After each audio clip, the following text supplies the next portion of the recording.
Hello hello friends, आज हम पढ़ेंगे लूसेंट के जीव विज्ञान को। ठीक है, इसमें सबसे पहले है जीव विज्ञान। जीव विज्ञान या विज्ञान की वह शाखा है जिसके अंतर्गत जीवधारियों का अध्ययन किया जाता है।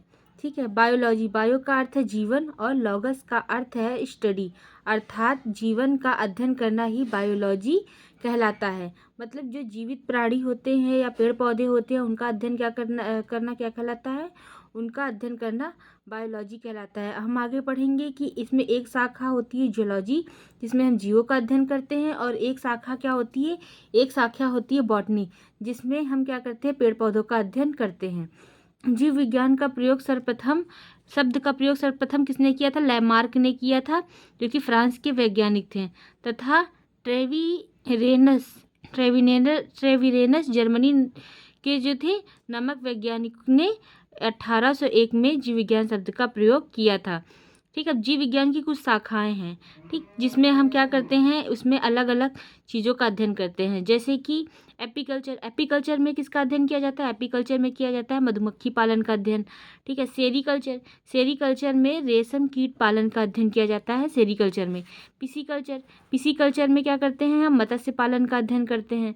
माइक्रोलॉजी, माइकोलॉजी में कवकों का अध्ययन करते हैं। माइकोलॉजी नाम से ही लग रहा है, माइको का मतलब होता है छोटा, कवक क्या होते हैं? छोटे छोटे होते हैं, तो इसलिए क्या करते हैं? माइकोलॉजी में हम कवकों का अध्ययन करते हैं। फाइकोलॉजी, फाइकोलॉजी जैसे कि फंजाई, फंजाई फाइकोलॉजी से बना हुआ है। ठीक है, उसके बाद इसमें क्या करते हैं? हम शैवालों का अध्ययन करते हैं। एंथोलॉजी, एंथोलॉजी में हम पुष्पों का अध्ययन करते हैं। पोमोलॉजी, पोमोलॉजी में हम फलों का अध्ययन करते हैं। आर्थिनोलॉजी, आर्थिनोलॉजी में हम क्या करते हैं? आर्थिनोलॉजी में हम पक्षियों का अध्ययन करते हैं। इक्थियोलॉजी, इक्थियोलॉजी में मछलियों का अध्ययन किया जाता है। तथा अंटोमोलॉजी में क्या करते हैं? हम कीटों का अध्ययन करते हैं। ठीक, इसके बाद है डेंड्रोलॉजी, डेंड्रोलॉजी में वृक्षों एवं झाड़ियों का अध्ययन किया जाता है। ओफियोलॉजी, ओफियोलॉजी में सर्पों का अध्ययन किया जाता है। सौरोलॉजी में क्या करते हैं? छिपकलियों का अध्ययन किया जाता है। ऊपर के तो ज़्यादातर याद हैं, बट जैसे कि ये हो गया ऑफियोलॉजी, सौरोलॉजी, और ये सिल्वीकल्चर, सिल्वीकल्चर जो है ये हम क्या, सिल्वीकल्चर और सेरीकल्चर ये जो है लगभग लगभग सेम है, लेकिन इसमें कंफ्यूज नहीं होना है। सिल्वीकल्चर में क्या करते हैं हम? सिल्वीकल्चर में काष्ठी पेड़ों का संवर्धन किया जाता है। ठीक है, काष्ठी पेड़ मतलब कि जिनमें जो है लकड़ी, जिनकी लकड़ी मजबूत होती है, जैसे कि आम हो गया, नीम हो गया, पीपल। ठीक है, ये काष्ठी पेड़ कहलाते हैं। ठीक, हॉर्टिकल्चर, हॉर्टिकल्चर में उद्यान विज्ञान का अध्ययन किया जाता है। और फ्लोरिकल्चर, फ्लोरिकल्चर में फूलों की खेती की जाती है।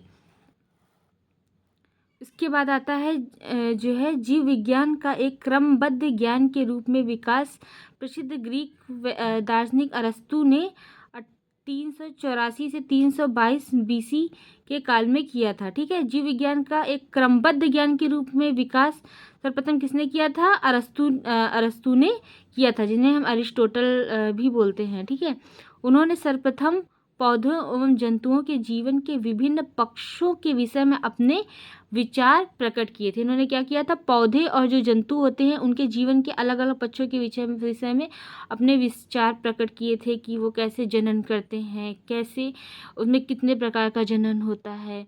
ठीक है, और वो जब बूढ़े हो जाते हैं तो क्या होता है। ठीक है, इस बारे में उन्होंने अपना जो है पक्ष प्रकट किया था। इसलिए अरस्तु को जीव विज्ञान का जनक कहा जाता है। किसको बोलते हैं जीव विज्ञान का जनक? अरस्तु को। This is very very important. उन्होंने जंतु विज्ञान के और उन्हें जंतु विज्ञान का जनक भी कहते हैं। ठीक है, उन्हें जीव विज्ञान या जंतु विज्ञान दोनों का जनक कहा जाता है। ठीक है, अब आते हैं अनुवांशिकी का सिद्धांत किसने दिया था? अनुवांशिकी का सिद्धांत सबसे पहले किसने दिया था? ग्रेगर्स और मेंटल ने दिया था। ये हमने शायद 10th क्लास में पढ़ा है। मेंडल के जो लॉस हैं उसमें दिया हुआ है। अनुवांशिकी का सिद्धांत किसने दिया था? मेंडल ने दिया था। जीव विज्ञान का सिद्धांत किसने दिया था? D.H. मार्गन ने दिया था। किसने दिया था? D.H. मार्गन ने जीव विज्ञान का सिद्धांत दिया था। उत्परिवर्तन का सिद्धांत हंगो डी व्रीज। उत्परिवर्तन का मतलब क्या होता है? जैसे कि कोई संतति चली आ रही है, जैसे कि कुत्ते हैं। ठीक है, कुत्ते एक कुत्ते से दूसरा कुत्ता, दूसरे कुत्ते से तीसरा कुत्ता, लेकिन अचानक से क्या होता है, उसमें कुछ ऐसे परिवर्तन प्रकट हो जाते हैं जो कि उनके माता पिता या उनके दादा दादी में नहीं होते हैं। तो उसे क्या कहते हैं? उसे उत्परिवर्तन कहते हैं। मतलब किसी भी जीन का या किसी भी लक्षण का अचानक से प्रकट हो जाना। कोशिका सिद्धांत किसने दिया था? स्लाइडन एवं Schwann. This is very very important. जीव द्रव्य सिद्धांत किसने दिया था? हर्डविग ने दिया था। उपार्जित लक्षणों की वंशानुगति का सिद्धांत किसने दिया था? लैमार्क ने दिया था। प्राकृतिक वर्ण का सिद्धांत किसने दिया था? नेचुरल सिलेक्शन किसने दिया था? डार्विन ने दिया था।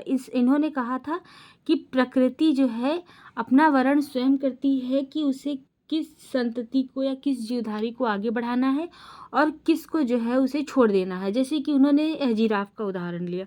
उन्होंने कहा कि जब अफ्रीका के जंगल ख़त्म हो रहे थे तो उसमें से कुछ ऐसे जीव थे जिन्होंने क्या किया, अपने आप को जो है उस लायक बनाया कि वो जो है लंबे पेड़ों को या ऊंचे पेड़ों को खा सके, तो उनकी गर्दन जो है बड़ी हो गई। और जो छोटी गर्दन वाले जीव थे या जो अपने आप को उस लायक नहीं बना सके तो वो वहाँ पे नष्ट हो गए। तो उन्होंने क्या किया, प्राकृतिक सेलेक्शन जो है नेचुरल सिलेक्शन का सिद्धांत दिया था डार्विन ने। द्विनाम पद्धति ने किसने दिया था? उन्होंने कैरोलस लिनियस ने दिया था द्विनाम पद्धति। डीएनए द्विगुणन मॉडल किसने दिया था? Watson and Craig.